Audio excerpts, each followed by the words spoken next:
posteriormente, pues la idea de este seminario interdisciplinario es justamente convocar a diferentes especialistas que pudiesen estar interesados en colaborar con otras especialidades, hacer interdisciplina justamente y bueno, pues queda abierta esta invitación para todos los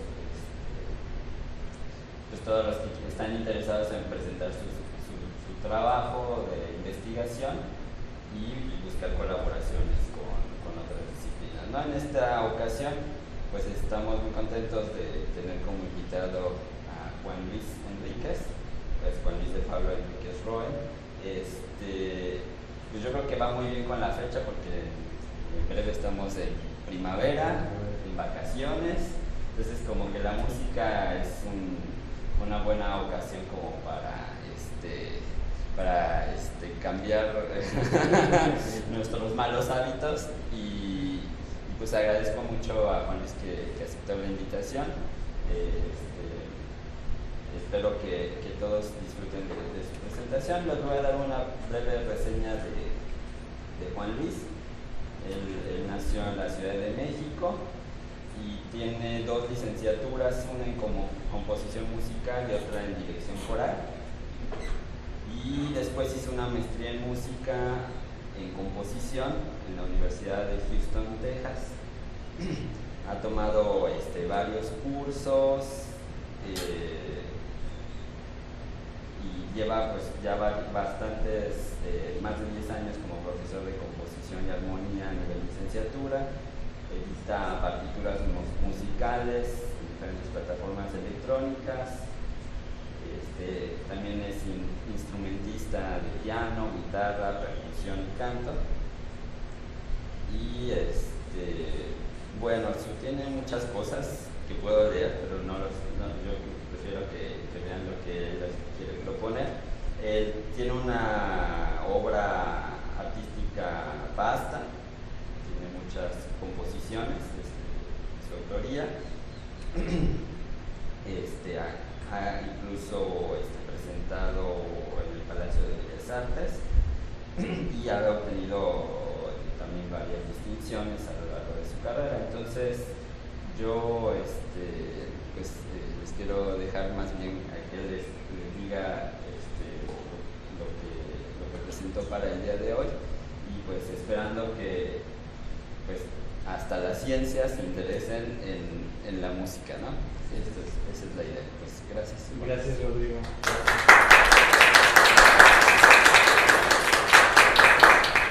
Bueno, pues muy buenos días. Yo les traigo una conferencia. Gracias por venir aquí, por atender. Estoy muy emocionado de poder presentar esto para ustedes y espero que pues esto les inspire, que esto sea una especie de tejido entre nosotros para hermanar a la ciencia y para hermanar a las ciencias con el arte. Es muy interesante todo lo que puede surgir con esta complicidad entre las artes y las ciencias. Mi trabajo es una teoría que le he denominado la teoría Helper. Es una relación multidisciplinar entre la astronomía, la arqueología y la música. Esto se puede encontrar más de lo que voy a decir en esta página, que es helpertheory.com. Y bueno, pues esta va también con mucho agradecimiento para el doctor Rodrigo Patiño por haberme invitado a esta conferencia. Bien, entonces me gustaría hablar primeramente sobre las inquietudes que he tenido a lo largo de estos casi 20 años de investigación. Primeramente los intervalos, que son pues las distancias que hay entre los tonos musicales. Si ustedes se fijan, pues cada vez hay más distancia entre estos símbolos, aunque no necesariamente todos podamos entender estos símbolos, pues sabemos que este es un poco más pequeño que este y así sucesivamente hay distancias entre ellos. En 1998 yo empecé ya con gran interés después de mis licenciaturas, a realmente investigar qué era lo que sucedía entre estas distancias o estos vectores musicales. Entonces empecé a hacer música para ese entonces con una técnica que se deriva de la técnica dodecafónica, que es hacer matrices, es decir, matrices numéricas. Estos números corresponderían a los tonos musicales, lo cual vamos a ver un poco más adelante. Esta es una matriz de Franco Donatoni. Bueno, la numerología es mía, pero el procedimiento es de Franco Donatoni. Y bueno, pues es un compositor italiano de mucho prestigio para la música contemporánea. Por ese tiempo más o menos me encontré con un libro maravilloso que es La República de Platón, y en ese libro, hacia su 10º capítulo o hacia su 10º libro, son una como compilación, hay un relato muy interesante sobre un personaje que se llama que es el armenio de Panfilia. Fíjense que en este relato, tras una batalla, van los ejércitos en la noche a recoger los cuerpos de aquellos que han perdido en la batalla para limpiar el campo y al día siguiente pues volver a iniciar la batalla. En esta historia, 10 días después vuelve a la vida y les dice a sus compañeros que les tiene que decir qué es lo que sucede tras la pérdida de la vida. Entonces él nos cuenta que hay una especie como de uso de la necesidad, que es una especie como si fueran platos y platos adentro de los platos, digamos, y sobre cada uno de estos va girando un planeta, y sobre ese planeta hay una sirena que canta un tono en particular, de tal manera que de todos los tonos que se escuchan hay una armonía de las esferas o una música celeste. Obviamente, pues a la edad que leí ese relato me pareció algo muy interesante, y Platón lo presenta por medio de un relato de Glaucón hacia Sócrates, lo presenta por medio de un acertijo. Entonces yo dije, yo tengo que resolver este acertijo, estoy muy interesado en saber cuál es esa armonía de las esferas. Entonces durante un tiempo me puse a empezar a indagar pues cuáles eran los tipos de planetas numerados por el peso, por el brillo, por el orden, por la anchura, por la velocidad. Y realmente llegué a una conclusión muy interesante, que me lo dictó los primeros 3 números de la serie, es decir, del 2 al 3 pues no había ningún salto, y del 3 al 5 había un salto, y eso implicaba también del 5 al 7 había otro salto. Entonces para mí empezó a darme una especie de pista de que la secuencialización de los intervalos cada vez más grandes podría estar relacionada con esos intervalos entre los planetas y las órbitas de los cuerpos celestes. Entonces me seguía yo zambullendo de alguna manera en este conocimiento, pues, y tratando de investigar cuáles eran la serie de intervalos desde el más pequeño, que es la primera aumentada, hasta los más abiertos. Por ejemplo, la séptima mayor, esto es primera aumentada, segunda mayor, tercera menor, tercera mayor, cuarta justa, cuarta aumentada, quinta justa, sexta menor, etc.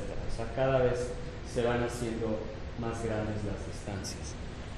Entonces, pues empecé a hacer una especie como de investigación sobre qué sucedía con esos intervalos.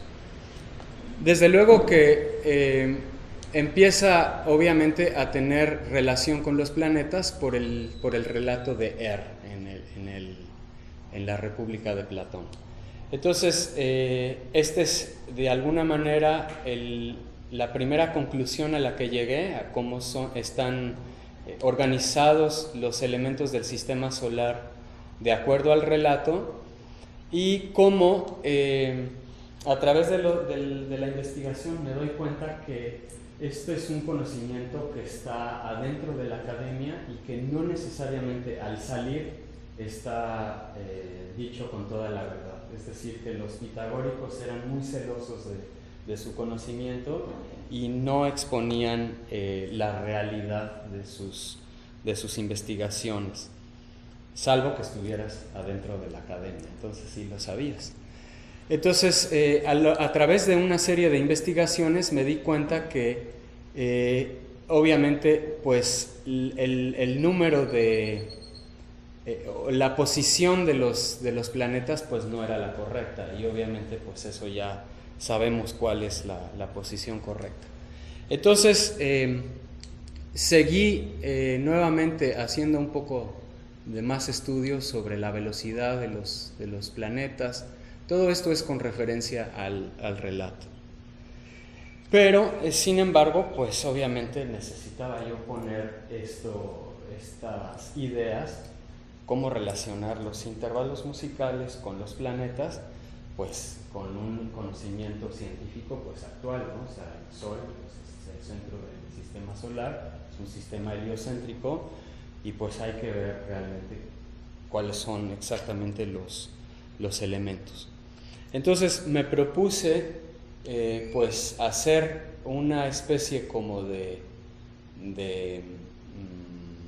serie desde los intervalos más pequeños, cada vez abriéndose más, hasta que llega un momento en que la octava tiene que invertirse, porque si no nos vamos pues al infinito. O sea, si abrimos esto lo más que se puede, nos vamos al infinito, y hay que cerrar este sistema gracias a la octava.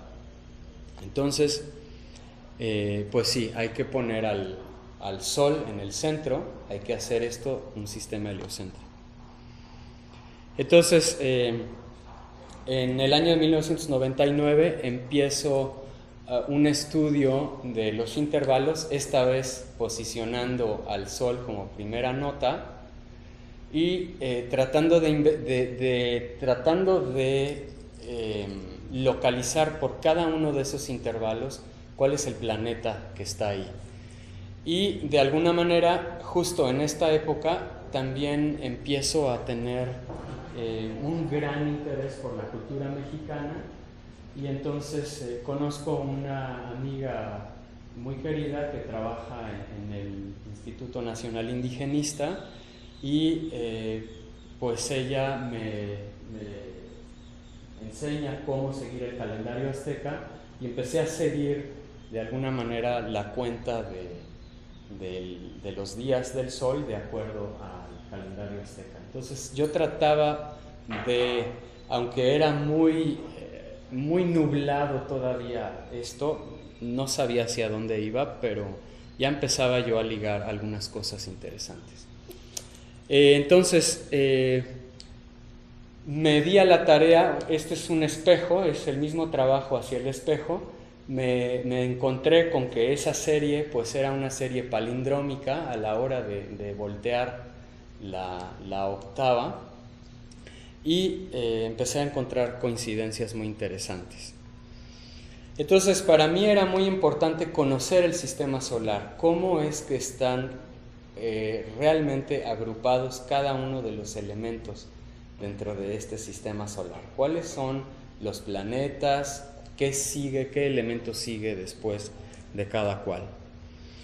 Y desde luego pues hacer un análisis de las elipses. En este caso esto resultó una coincidencia. La primera coincidencia fue que el Sol, que representaría la nota Sol, estaría orbitado por una nota La, y que correspondería a una séptima y a una segunda, y esos números corresponden a los números justamente de la elipse astronómica, ¿no? O sea, 7.004 grados contra 0.2056 grados. Eso me pareció fue la primera coincidencia. Entonces empecé a agrupar estos elementos por medio de las notas musicales y me di cuenta que justamente en esa agrupación de elementos había 3 otros tonos o 3 otros números que no entraban dentro de la serie. Y esos tonos, en el relato de Platón, él nos dice que son las 3 parcas del tiempo, que es Laquesis, Atropos y Cloto, que son las 3 damas que son encargadas de hacer las revoluciones en este uso de la necesidad, ¿no? Con estos planetas. Entonces, Platón lo presenta que estos 3 tonos están a distancias iguales y curiosamente, musicalmente hablando, pues es un acorde simétrico. Si bemol, mi bemol y do sostenido están justamente a distancias iguales. Esta fue la segunda coincidencia que encontré. La tercera coincidencia fue que los cometas pues siempre recaían en la misma nota, es decir, sol sostenido y bueno, la bemol, que es prácticamente lo mismo que sol sostenido enarmónicamente.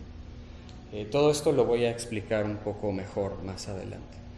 Entonces empecé a hacer justamente ese diagrama de cómo los cometas pues estarían posicionados, los cometas exteriores, los cometas interiores, y cómo cada uno de los elementos tendría, por ejemplo, aquí está la Tierra con la Luna alrededor, etcétera, ¿no? Entonces cada uno de los elementos con sus lunas y bueno, son dos series, es decir, una hacia la derecha o cada vez haciendo más amplios los intervalos hacia arriba, y la otra es la misma serie haciendo los intervalos a su lado opuesto, o sea, cálculos matemáticos hacia la derecha y hacia la izquierda.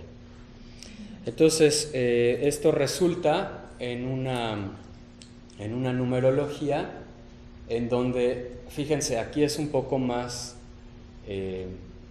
obvia, porque pues sí podemos distinguir que hay una serialización cada vez más amplia, 7, 8 y 9, después nos saltamos el 10, luego nos saltamos el 12 y el 1, porque es un sistema musical de 12 notas, tenemos el 2, nos saltamos el 3, 4, 5, tenemos el 6, luego 7, 8, 9, 10, el 11 y cada vez saltándose uno más. Esto es porque el sistema es un sistema de 12 notas, entonces tenemos que obviamente regresar al mismo punto tras las 12 notas y seguir contando y seguir aumentando cada vez más. Ahorita lo explicamos a más detalle. Entonces estos son los intervalos que se van abriendo y justamente aquí es donde pueden ocurrir los intervalos más pequeños o los microtonos. Esto sería pues casi todo el polvo cósmico, digamos, que está desde el Sol. Hay una correspondencia tradicional entre las notas y los números. Esta correspondencia tradicional ya ha sido propuesta por Allen Forte, la cristaliza Allen Forte, pero hay otros investigadores como Milton Babbitt o como Anatole Locan que en el siglo XX cristalizan, es decir, el número 7 sí corresponde a la nota sol, el número 8 a sol sostenido, el 9 a la, el 10 a la sostenido, el 11 a si, etc. Aquí, sin embargo, ellos corresponden a do con el 0, y en mi teoría Helper, para mí el 0 significa el silencio, me es más congruente, y pongo a la nota do como el número 12. Entonces este es el sistema cerrado de las 12 notas. No existen más notas salvo notas que serían microtonos, es decir, notas todavía más reducidas, como en la música hindú o en la música egipcia. Pero estos son a grandes rasgos los tonos pues pitagóricos que existen. Entonces hago una correlación entre los tonos y los números mayas, es decir, do sostenido es 1, re natural es 2, mi bemol es 3, y etcétera. Y entonces ya de alguna manera ya queda empalmado la matemática con la música.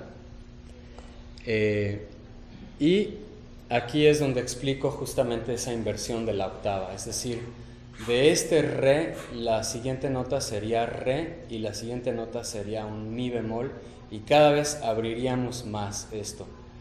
Entonces, para evitar eso y para mantener todos los tonos en el rango audible del oído humano, pues la octava se convierte en una primera justa, es decir, es la misma nota, y después se invierte a la séptima, y nos damos cuenta que así como habríamos tenido un aumento en la interválica hacia arriba, ahora tenemos justamente lo opuesto porque hemos tenido un proceso de inversión.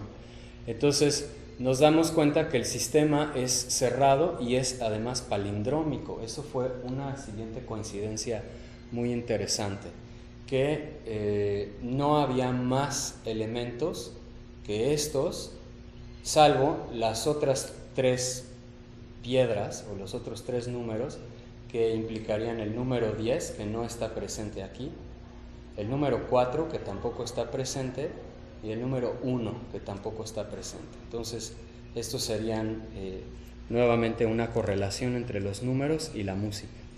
Esto me da la oportunidad de entonces empezar a empatar las correspondencias musicales, numéricas, con los elementos del sistema solar y las 7 clases en espectro de estrellas, en donde pues también interesantemente los cometas ocurren en el número 8 siempre, sean interiores o exteriores, cometas, incluso los cometas intergalácticos, es decir, los cometas más alejados de todo el sistema, los que dan la vuelta en otras estrellas. Entonces tenemos aquí estrellas M, K, F, B, A, O, G, y entre ellas planetas vagantes sin estrella, que corresponde a un número 5, al igual como las lunas corresponden al número 5, es decir, que todas las piedras corresponden con el número 5 y todos los cometas corresponden con el número 8. Los otros 3 números que corresponderían al pasado, presente y futuro, que serían justamente esas 3 piedras que se utilizan para iniciar el rito prehispánico, es decir, bueno, calentar la comida o calentar ese primer paso en el universo, que serían las piedras de Ihuitl, Toxpan y Mixcoatl, que sería justamente la primera piedra para encender el fogón, la segunda que lo va a mantener y la tercera que va a hacer todo el cocimiento. Entonces me dispuse a hacer la correspondencia entre cuáles son las estrellas realmente que corresponden pues con ese tipo de espectro. Y entonces aquí están las estrellas más cercanas a nuestro Sol por categoría. Por ejemplo, aquí pues nuestro Sol es una estrella G, es una estrella 7, lo mismo que Alpha Centaurus o que Alpha Sagitta. Alpha Centaurus, perdón, no es Centaurus, Centauri está aquí. En este caso sería una estrella K, que correspondería con la nota Si. Entonces, de ahí que este sistema pues empieza a ser un sistema cerrado, en donde todos estos números corren, son los vectores abiertos hacia la derecha, y estos son los vectores que corren abiertos hacia la izquierda. Entonces aquí empiezan a surgir coincidencias muy interesantes. La primera es que la suma total de todos los números que se encuentran aquí da en 365 unidades. Entonces,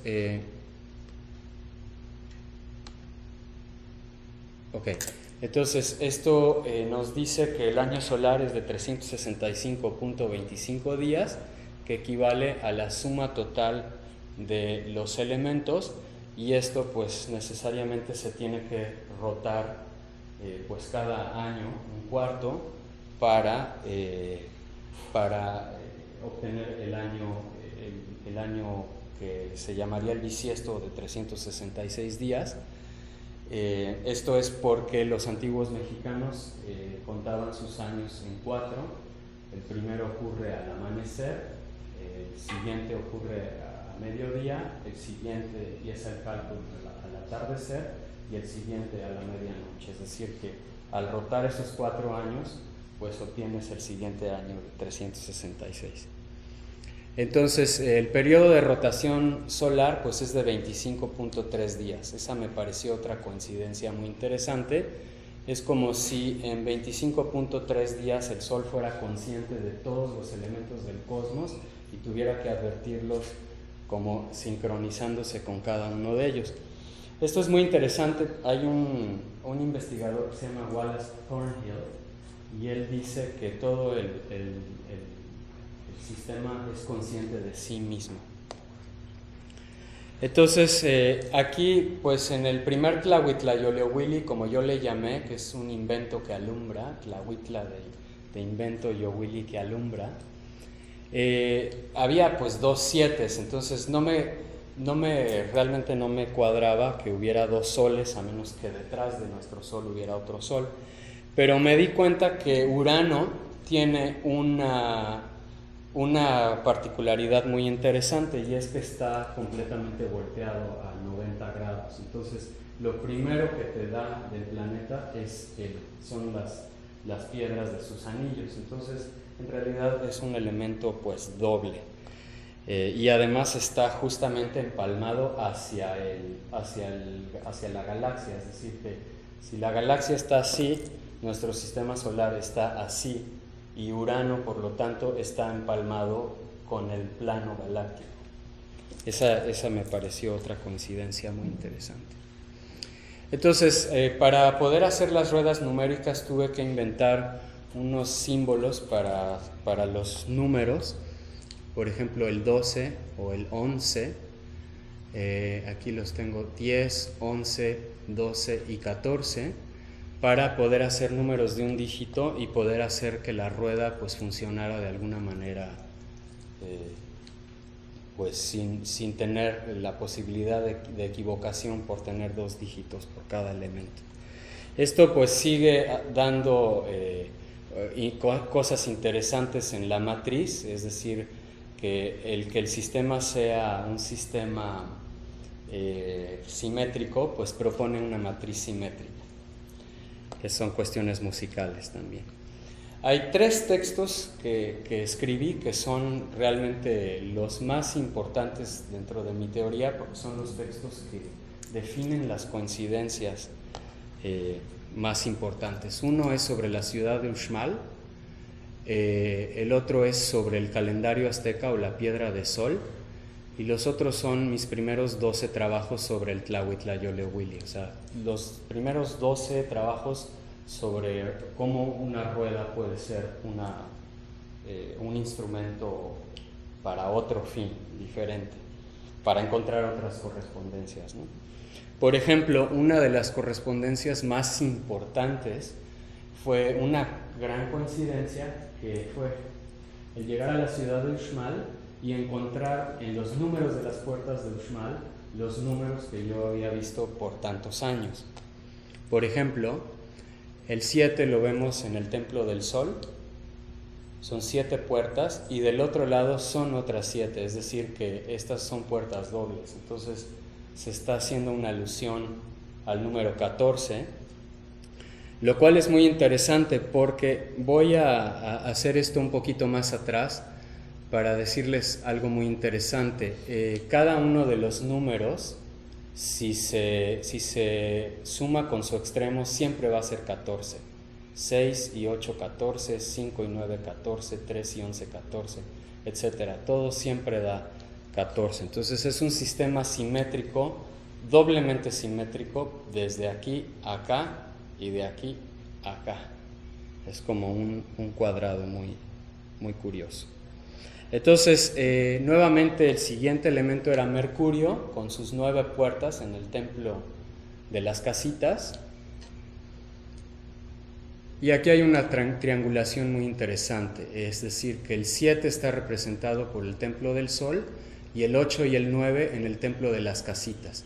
Digo que es 8 y 9 porque son 8 puertas cuadradas y el triángulo maya, el arco maya como número 9. Entonces ahí habría una triangulación muy interesante entre los primeros 3 números del Tlahuitlayoleohuile.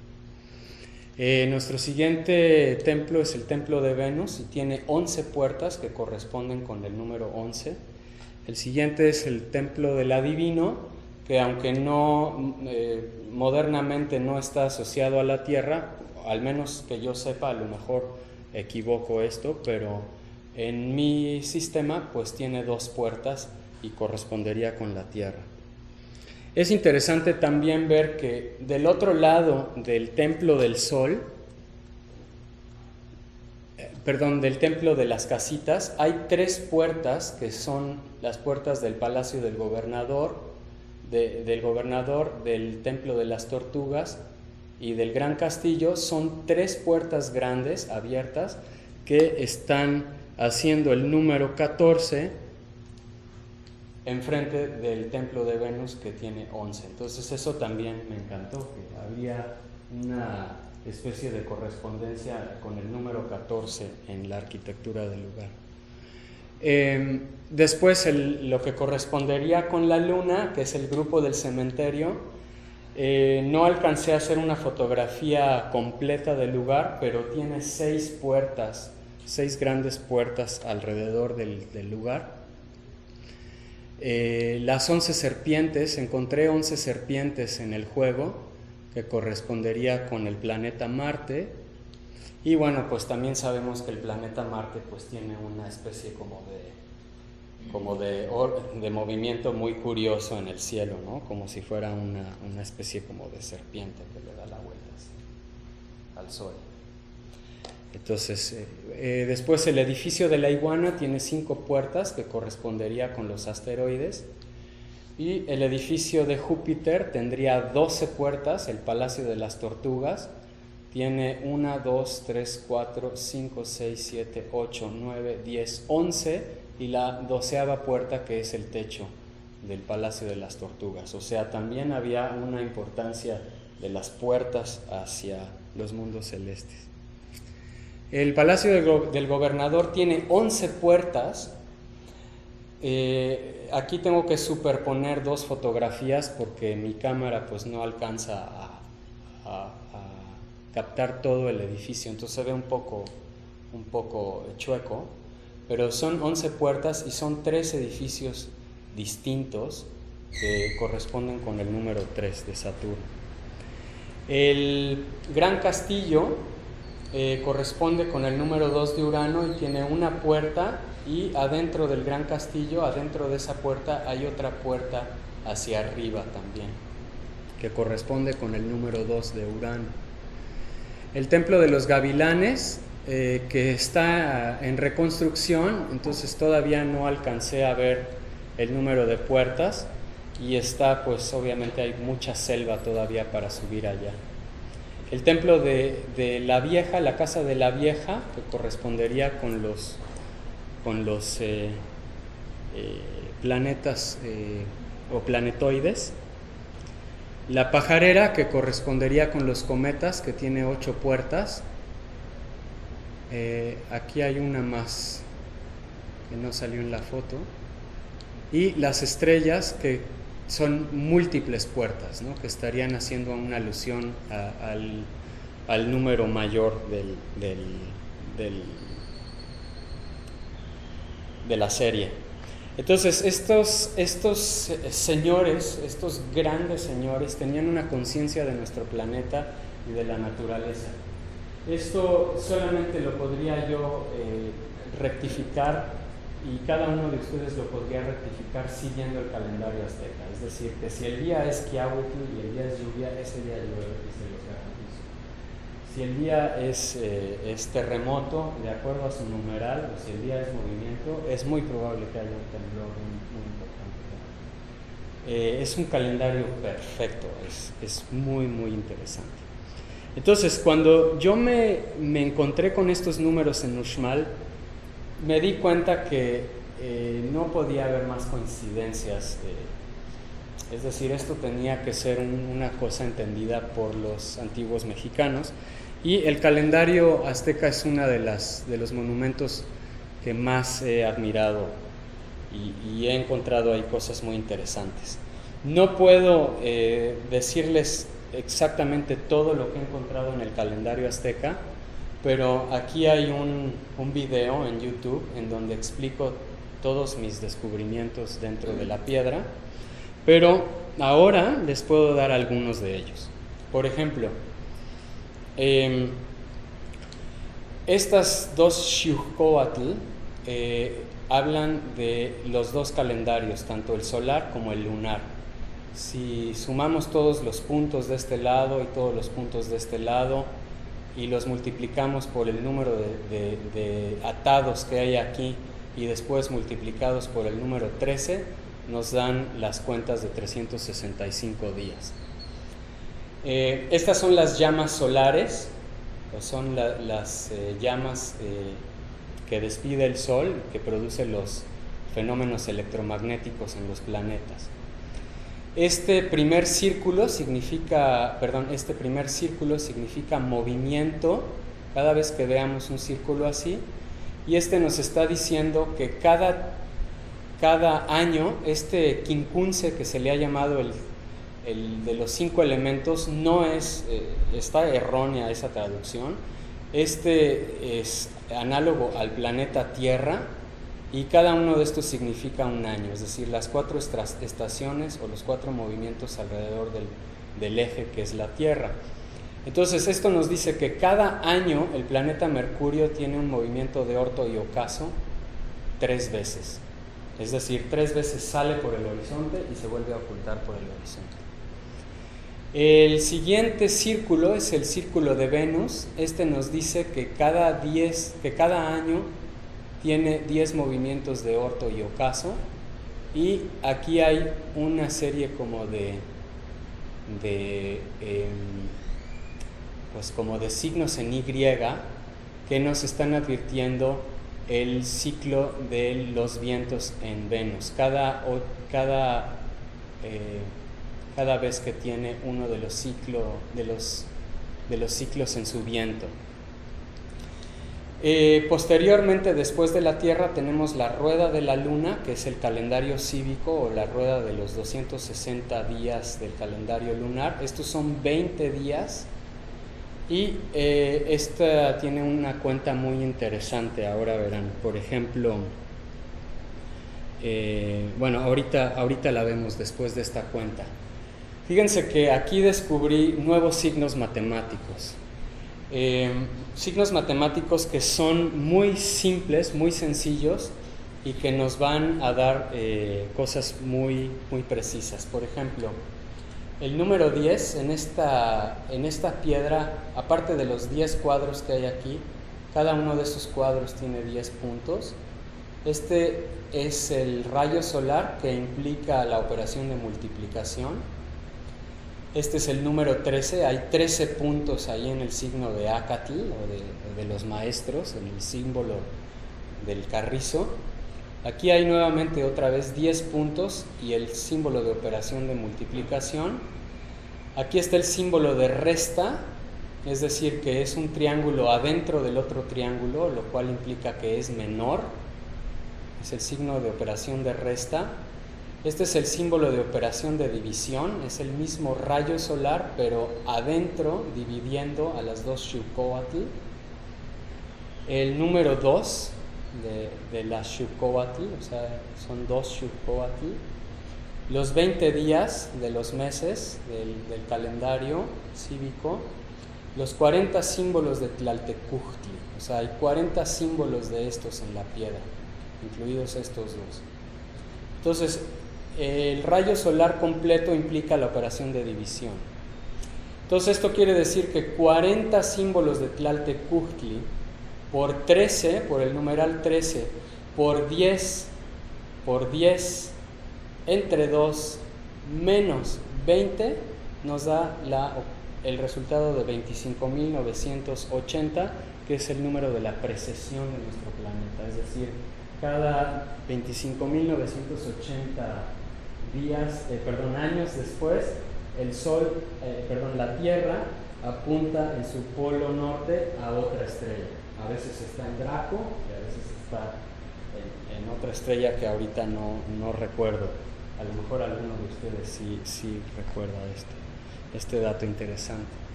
Entonces, pues tenemos nuevamente, después de la rueda de la Luna y de la Tierra, tenemos a Marte como una roca, en donde aquí un popote curveado nos está diciendo que está fuera de la primera rueda. Obviamente estas ruedas están así porque son las que pueden definir pueden alterar la órbita de la Tierra porque están adentro, o pueden tener cálculos muy precisos porque están adentro de la Tierra. Los demás ya son elementos alejados. Los asteroides, Ejecatl como Júpiter, los grandes movimientos, los cometas, que son las garras, en todas las piedras que ustedes encuentren que tienen unas garras, siempre están las garras en las articulaciones, ya sea en las rodillas, en los codos, en la nuca, en todos los lugares en donde pueda haber articulaciones hay garras, y esto es porque los cometas trasladan de un lado a otro lado, es decir, se mueven. Y estas garras tienen implicaciones con cómo se contaban los números en aquel momento. O sea, siempre se contaban haciendo las garras o apuntando. Eso es algo que pueden ver en el video que les voy a mandar. Entonces, este es algo muy interesante también, porque nos dice que a través de estas mismas operaciones obtenemos otro ciclo muy interesante. La rueda de los 20 días, el signo de multiplicación, el número 13, el número 10, el número 10 y el número de la división entre 2. Es decir, que 20 por 13 por 10 por 10 entre 2 nos da un total de 13.000, y ese es el año, el tiempo en que la Luna tarda en dar toda su revolución. Es decir, 13.000 años después, la Luna va a estar exactamente en el mismo lugar galáctico. Aquí va a haber otras cosas muy interesantes. Aquí está Saturno, aquí está Urano, aquí está Neptuno, aquí están nuevamente los cometas y aquí están las estrellas. Últimamente he estado pensando si este es el 9º planeta, pero lo más probable es que no lo sea. Todavía hay que indagar mucho, pero el jaguar siempre ha sido representación de las estrellas y sería,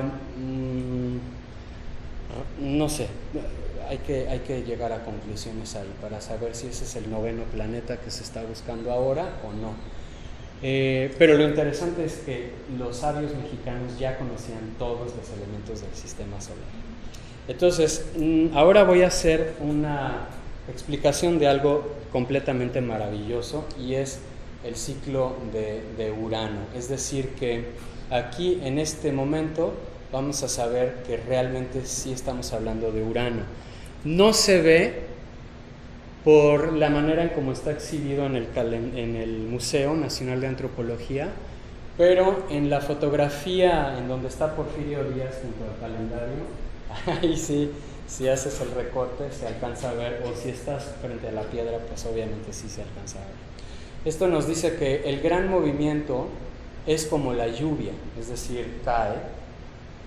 Este gran movimiento se mueve como los dos monos. Aquí están los dos monos, la cabeza para arriba y la cabeza para abajo, y hay un movimiento de lunas, 7 a simple vista.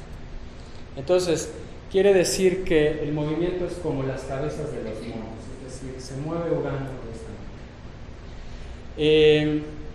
He estado investigando sobre si realmente se pueden ver los planetas sin telescopio a simple vista, y me he encontrado con, mientras más antiguo es el libro de astronomía, más aseverado está. Sí se ve, sin binoculares y sin telescopio, sí se ve. Se ven sus lunas, sí se ve. Y si no se vieran, pues podríamos comernos un peyote y subirnos al pico de Orizaba, y sí se ve. Por ejemplo. Ese es el planeta Urano. Así es como rota. Entonces, aquí algo está ocurriendo con mi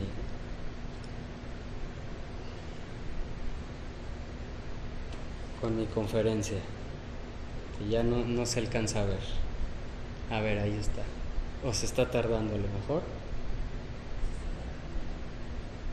Ay, no puede ser.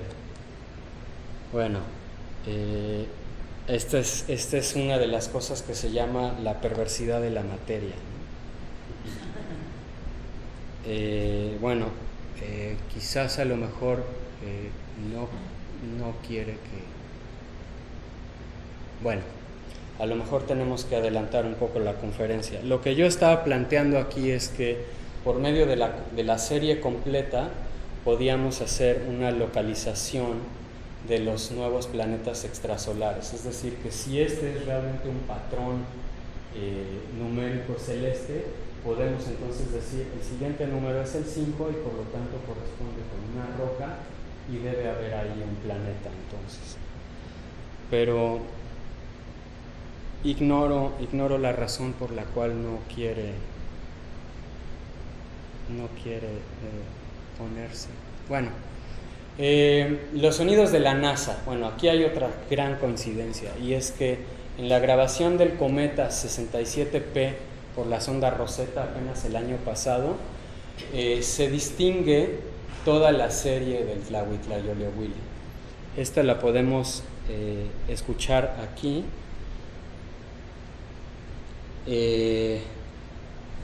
Voy a utilizar aquí un piano para advertir los tonos.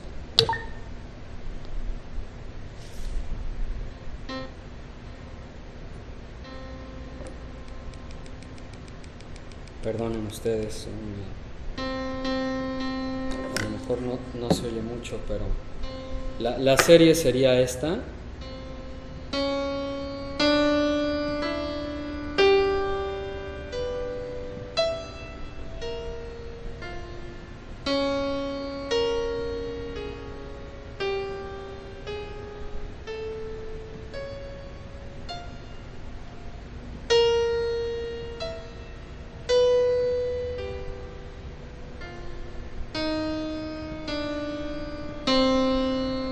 Entonces hay una especie de palindroma ahí que se alcanza a apreciar.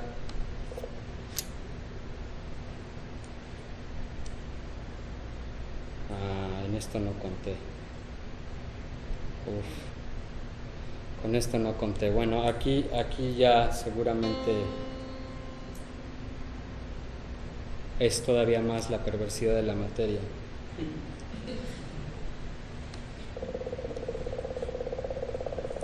Ok, entonces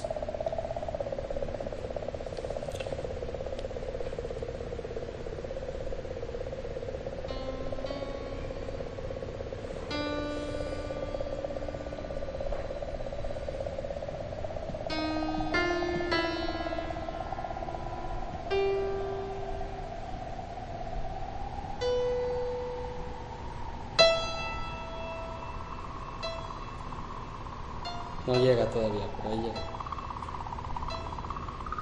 Ahí está.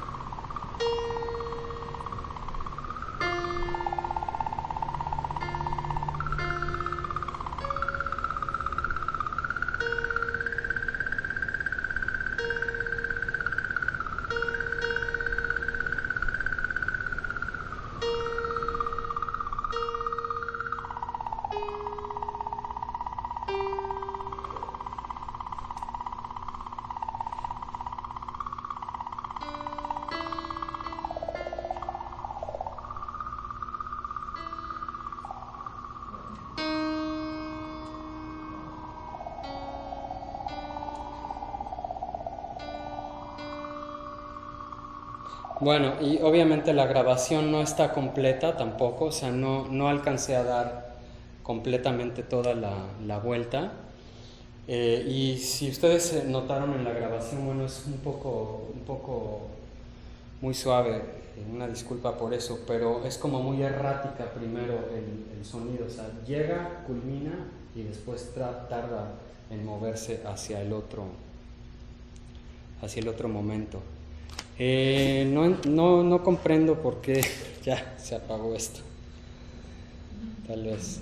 Bueno, aquí está, ahí está. Esta es la del sol.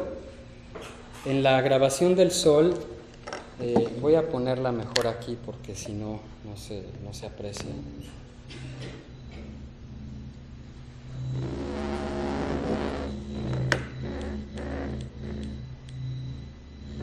Esa grabación del sol siempre tiene tres res y luego un gran do.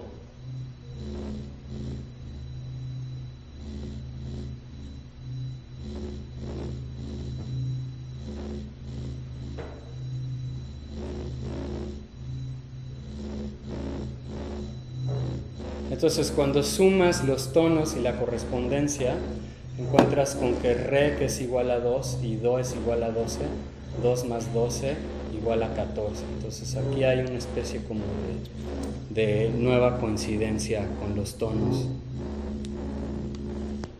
Ok, nos vamos al siguiente, que es Júpiter.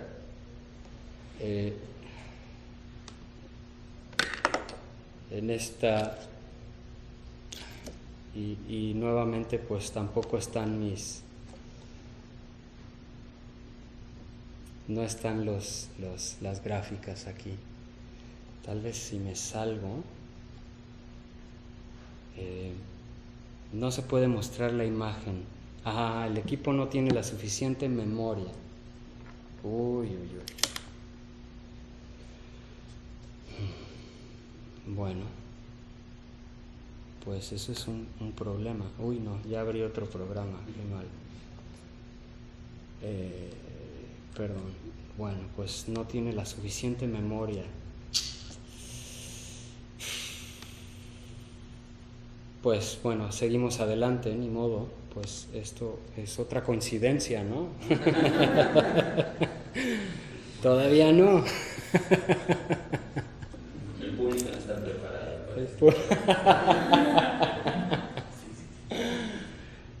Aquí hay algo ya para terminar, algo interesante sobre la teoría y el hemisferio de la Tierra. Entonces, cuando ponemos todos los números alrededor de los hemisferios, en este caso del norte, vemos que la suma de estos números nos da en 171 unidades y la suma del lado derecho nos da en 179 unidades.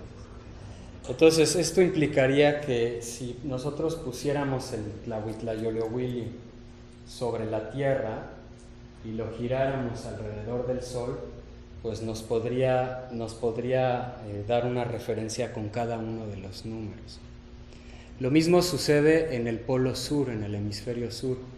La suma de los números del lado izquierdo da en 179 unidades, mientras que la suma derecha da en 171 unidades. Entonces habría un Tlahuitlayoliohuili por arriba y habría otro Tlahuitlayoliohuili por abajo que darían este cómputo. Así es como lo habría pensado, ¿no? Entonces se pueden definir las estaciones, los equinoccios y los solsticios con esta rueda girando alrededor del Sol. Entonces, y obviamente pues que la rueda, si sumas todos los números, pues te da un total de 365 días. Entonces el futuro iría, o la piedra del futuro iría hacia lo que todavía no sucede. El pasado sería el número 10, que sería el número de cantidad de evolución en las galaxias. Solamente hay 10 tipos de evolución de galaxias. Y el presente, que sería el número 1. Entonces tendríamos ahí los tiempos en el movimiento de traslación de la Tierra. Y bueno, pues esta sería una propuesta como para retomar el reloj antiguo de los antiguos mexicanos y la cuenta del tiempo, es decir, que podríamos, o bueno, esta sería más como una pregunta para ustedes o para nosotros en general, ¿qué podríamos hacer con un reloj que tuviera 16 horas al día y que cada hora tuviera 90 minutos al día? ¿Sería esto más natural? ¿Sería esto algo de utilidad? ¿Sería relevante retomar el tiempo de los antiguos mexicanos? ¿Qué implicaciones tendría tomar el tiempo de los antiguos mexicanos? ¿Sabrían ellos muchísimo más que nosotros sobre la naturaleza? Algunas de esas preguntas, mi respuesta personal sería sí, pero pues cada uno de nosotros tendría que llegar a sus conclusiones. Y bueno, pues eso es hasta ahora un poco de lo que yo traigo a platicarles. Hay todavía muchas otras correspondencias entre esta teoría y otras cosas, pero bueno, pues se acaba el tiempo.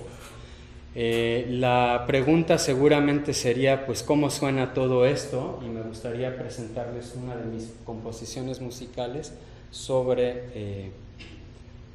cómo suena la teoría Helper.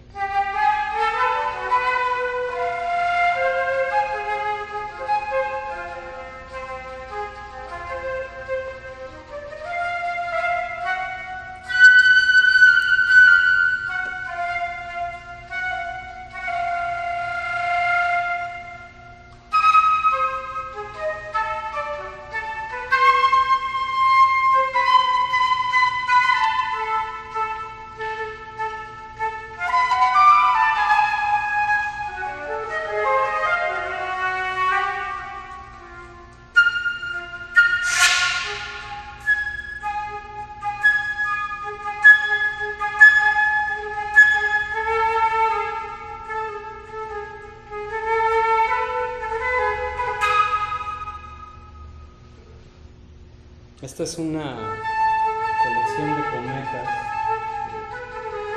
que está justamente jugando con toda la serie y está tocada por un gran amigo, Gerardo Flores Pacheco, muy bien interpretada la verdad.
La obra se llama Citlali-Popocapapalotl, que es una piedra que humea, una estrella piedra que humea mariposa.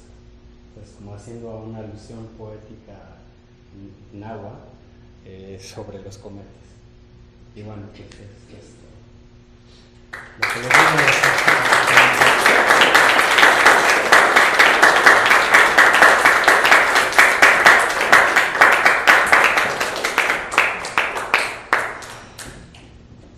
sí, alguien tenga comentarios o preguntas.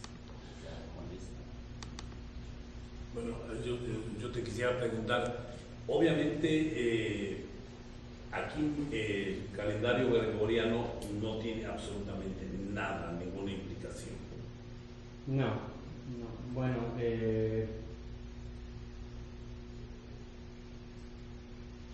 no que yo sepa. Bueno, he tenido una especie como de... bueno, se nos dice que hay una correlación ahí, ¿no?, con el calendario gregoriano. Pero verdad es un desfase tremendo, ¿no? Sí, realmente creo que tienen mal la cuenta. Ah, totalmente. Sí, completamente. Es una correlación que inclusive trataron de ligar con el fin del mundo en el 2012 y ahí ya nos dimos cuenta que no tienen idea.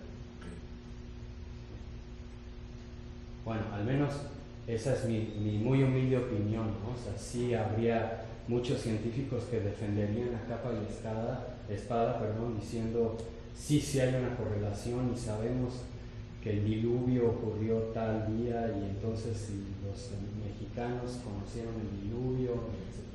Pero hay una leyenda de los soles que se escribió muchísimo tiempo después, en el siglo XVII. Entonces, y hay otra todavía que se escribe en el siglo XX. Entonces ahí hay unas cosas muy raras que tratan como de tergiversar lo que se conoce, ¿no? O sea, y lo que no se conoce.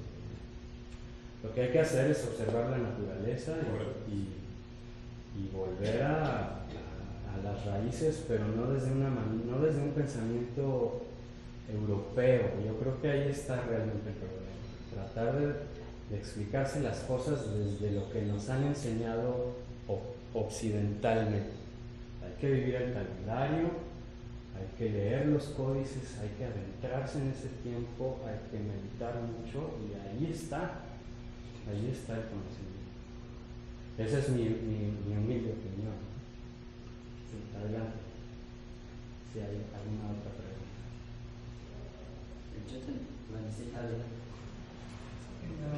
En los códices y en los calendarios que en Mesoamérica existen todavía, siempre hubo una predicción para la agricultura, más para el comportamiento de animales y plantas.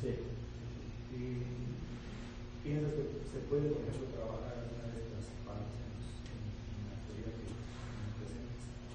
Es decir, ¿encuentras algunos evidencias? Sí, bueno, todo lo que tenga que ver con la naturaleza, sí. Sí, porque y bueno, yo creo que muchísimo más ahora, por la situación multidisciplinaria en la que nos encontramos y por la necesidad de romper con esta especie de posmodernismo especialista, pues tenemos que ir a buscar a todos los lados que nos vinculen con la naturaleza, con los animales, con la tierra. Nos urge reconectarnos con la naturaleza. Y estos señores, puedo presentar estos señores pues conocían muy bien pues la naturaleza, la vivían. En el calendario, cuando nace el bebé, ya lleva su tonalpohualli, o sea, ya se sabe a lo que se va a dedicar el niño. Entonces, si nació en un día casa, pues ese niño tiene que estar en un templo. Y el niño desde muy chico conocía, y hay que observar al niño y hay que ver por qué en el templo y qué es lo que le significa al niño el templo y por qué va a ser un observador del cielo, qué números se relacionan con el nacimiento de ese niño en esa época. Entonces, esto desde el pensamiento europeo dices, no, pues esto es pseudociencia, esto es el diablo, esto está mal, esto no sirve, esto no es adivinación. Pero no es adivinación, o sea, la naturaleza es precisa, la naturaleza es tan sabia, y estos señores, pues ustedes imagínense, Si estamos demostrando que en el calendario azteca se puede comprobar que ellos conocían la precesión del planeta, que es de 52.980 años, pues estos señores, imagínense, casi 60.000 años de observar la naturaleza y de decir, el sol sale por ahí y se pone aquí, y cuando se pone aquí, esta plantita hace así y se siente muy, muy contenta, y el perro ladra, y cuando es día perro, pues todos los perros salen a la calle y disfrutan de ser perros, ¿no? Eso solamente se ve cuando sigue uno el calendario azteca. Ahí están los perros, pues sí, porque hoy es día perro.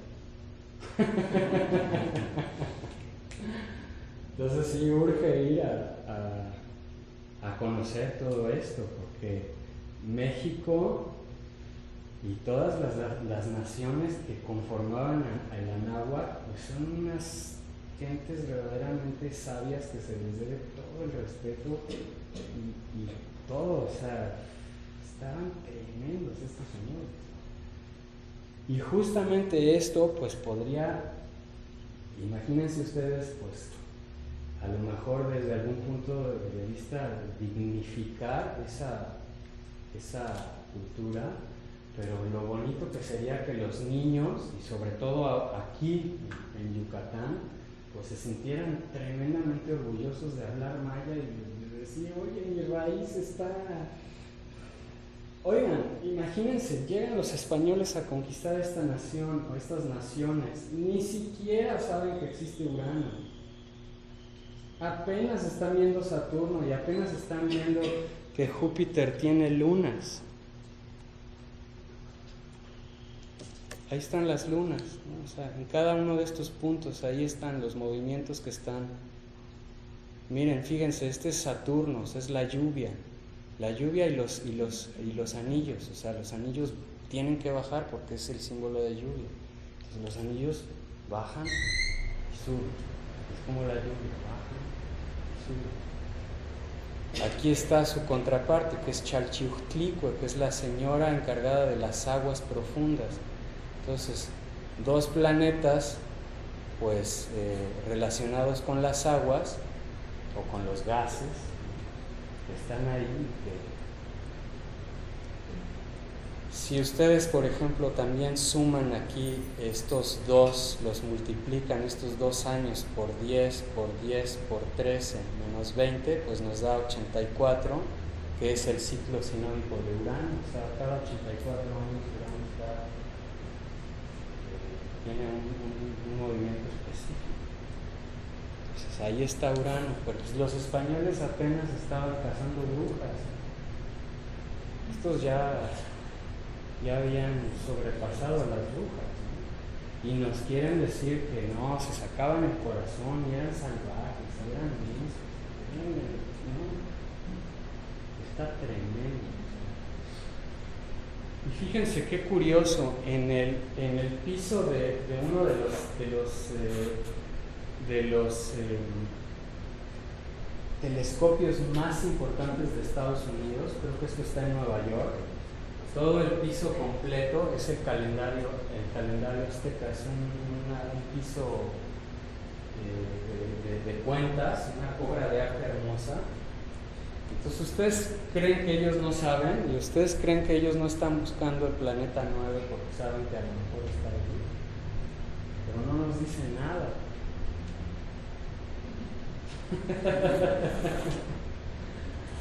No, está tremendo.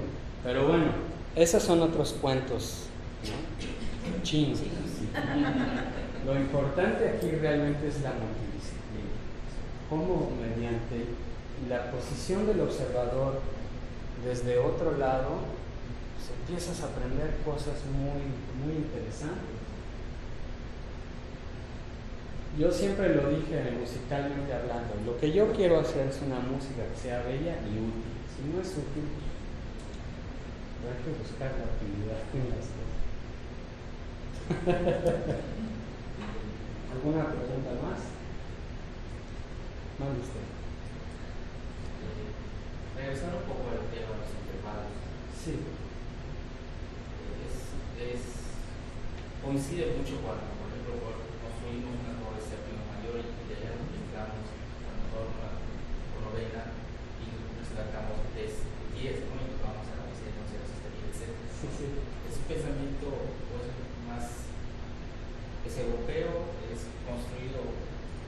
Sí, bueno, sí, la teoría musical, así como la estás planteando, sí es un razonamiento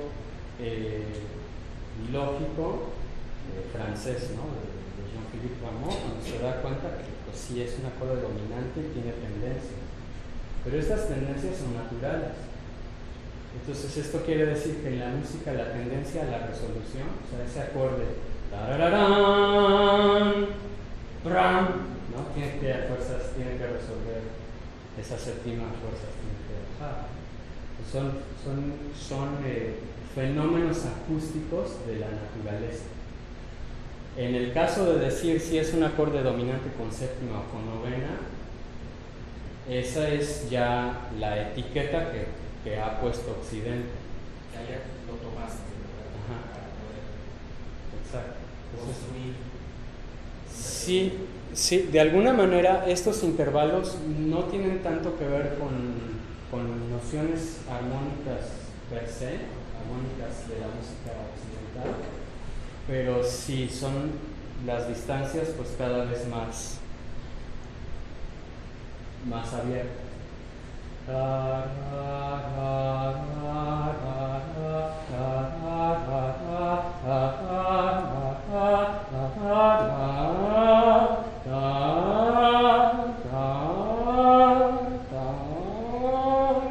Cada vez se abre más, cada vez hay más espacio. Lo mismo sucede en el sistema solar, cada vez necesita más espacio, pues por ahí pasa algo, una roca, un agua, un hielo o un gas. Sí, claro. No sé si me perdí esa parte, son como dos preguntas. La primera, si estás definiendo la relación de, en este caso, las notas a datos numéricos para generar, pues, lo que vi, pues, tiene comportamiento de una escala, ¿no? Para la descripción de cada astro. Sí. Entonces, ¿cómo defines la relación de cada nota? Ya que a partir de ello, tú elaboraste, pues, algo bastante similar a una melodía. Sí. Y a partir de eso, la otra duda sería si un astro, o en este caso, pues, cualquier tipo de estrella, es capaz de dar la descripción, una descripción acústica, que en el caso humano puede ser interpretado como música. ¿Qué tan posible es que cada tipo de organismo en una relación macrocosmos tenga su propia melodía? Muy interesantes ambas. Mira, con base a la primera pregunta, es una gran coincidencia. Tal vez las grandes culturas de la antigüedad, me refiero a los sumerios, babilonios, acadios, ¿quién más estaría por ahí? Los celtas, los aztecas, los mayas, o más bien los teotihuacanos, ¿no? O los olmecas, ¿no?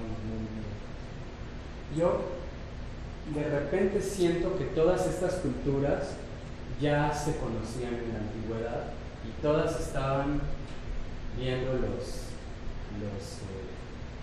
todas estaban viendo el cielo, ¿sabes? Y entre esas culturas hay correspondencias muy curiosas. Una de ellas es el número 7. En todas las culturas el 7 es sagrado. ¿Por qué? Bueno, pues aquí hay algún más o menos una luz que nos dice eso. ¿De dónde sale? De una coincidencia que encontré y de unos tratados, como lo mencioné hace rato, cristalizados por Allen Forte y usados por Milton Babbitt, que es un compositor que acaba de morir hace unos años. Milton Babbitt y Anatole Locan también son dos grandes teóricos, músicos, compositores, que ya prácticamente a partir del estudio de ellos en todos los libros de texto musicales existe esa correspondencia numérica. O sea, do siempre está el número, sol siempre es 7. E inclusive hasta se puede solfear numéricamente, puedes decir 1, 2, 1, 5, 1. Entonces siempre hay esa correspondencia entre los números y la música. Yo lo único que hice fue definir uno de cambiarle el nombre, ¿no? O sea, decir, el 0 es silencio y el 12 es do. Ahora, en cuanto a tu segunda pregunta, pues sí, adelante, hazlo. Estaría increíble. Sí, estaría increíble, de eso se trata, o sea, de que se pueda inspirar esto hasta sus máximas consecuencias. Es casi un pretexto para restaurar esos conocimientos que a lo mejor sí estaban. Es muy probable que sí hubiese habido mucho de esto. Ahora, si tú sientes que hay un comportamiento animal o un comportamiento en los vegetales interesante y que lo puedes relacionar con números, pues creo que a todos nos encantaría escucharte. Sí, hazlo. Muy bien. ¿Alguien más? ¿Una pregunta más? Pues si no hay más preguntas, los invito a que de todos modos aquí afuera, tomando un café, sigan conversando con Juan. Y muchas gracias otra vez a él por su participación y gracias a ustedes por estar aquí. Aquí sale, perdona, Ahora sí porque se traigo ahí una que no me dejó, pero aquí sale los tonos en la grabación de Júpiter, que juntos suman 12, y los tonos en la grabación de Saturno, que juntos suman 3. O bueno, que hay una relación entre el 3, 2 y 1, 2 y 1, 2 y 1. Luego hay una estática y luego otra vez. Son tres momentos. Y el otro que no nos... es herramienta de localización y encuentro con nuevos planetas extrasolares.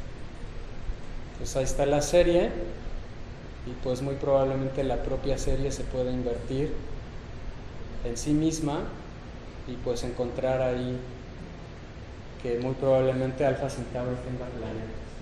No están descubiertos todavía, pero se propone que quizás con esto sí. Bien. Vamos por el cafecito.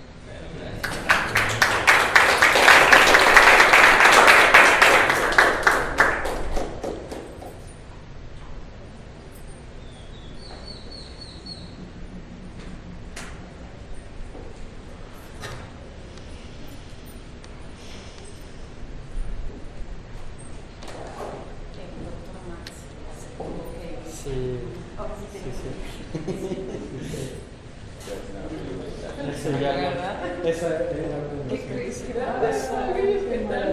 ¿Cómo estás? Qué increíble. Qué increíble estuvo. ¿Qué? ¿Cómo estás? Bien. Qué milagrísimo. Sí. ¿Cómo estás, Nena? ¿Cómo están ustedes? Bien. Gracias a Dios. No, pues sí, yo aquí dije, vengo, pues aquí trabajo. ¿Qué le gustó? Muchísimo. ¿Verdad? Un tipo de conferencia diferente para todos. Que hace falta, ¿no? Porque todo el mundo está como bien cuadrado. Sí. Increíble. Fascinante, ¿verdad? Fascinante. Sí, tengo que, claro, esto es como un proyecto de vida. Extraordinario. No se acaba nunca, ¿no? Esto no se acaba. Muy bonito este trabajo, de verdad. Bien alucinante. En serio. Alucinante. Muy alucinante. Gracias. Haberlo encontrado fue así como que, híjole, qué locura. Pero además, imagínate, ¿no? O sea, poder enlazar todo, padrísimo. Sí. Yo creo que hubiera habido más gente, porque un buen ejemplo de multidisciplina es este que estás haciendo, ¿no? Desde la música, o sea, ¿no? Que dicen, ay, nada tiene que ver, ¿no? Cómo enlazas, ¿no? Con astronomía y arqueología, ¿no? Y bueno, las matemáticas que están ahí de cómo, ¿no? Claro. Hasta la medicina. Sí, claro, padrísimo, ¿no? O sea, increíble, todo padrísimo. Ay, qué bueno. Gracias. Qué bueno que les Muy, gustó. muy interesante, de veras. Vamos por... Pues se la perdieron, los que no vinieron. Oye, sí. Se puede repetir. Está grabado. Ya está grabada. Sí. De veras, ¿no? Algo diferente para este centro de investigación que está muy... No, pero además sobre todo con un tipo de conferencias, pues digamos, muy específicas, ¿no? De Ajá. Esto es algo diferente. Oye, esa música que compusiste, ¿cómo está relacionada con la teoría? ¿Qué a través de la arqueología, la astronomía? ¿O Sí, esa pieza justamente es una pieza que define de alguna manera el trayecto de los cometas alrededor de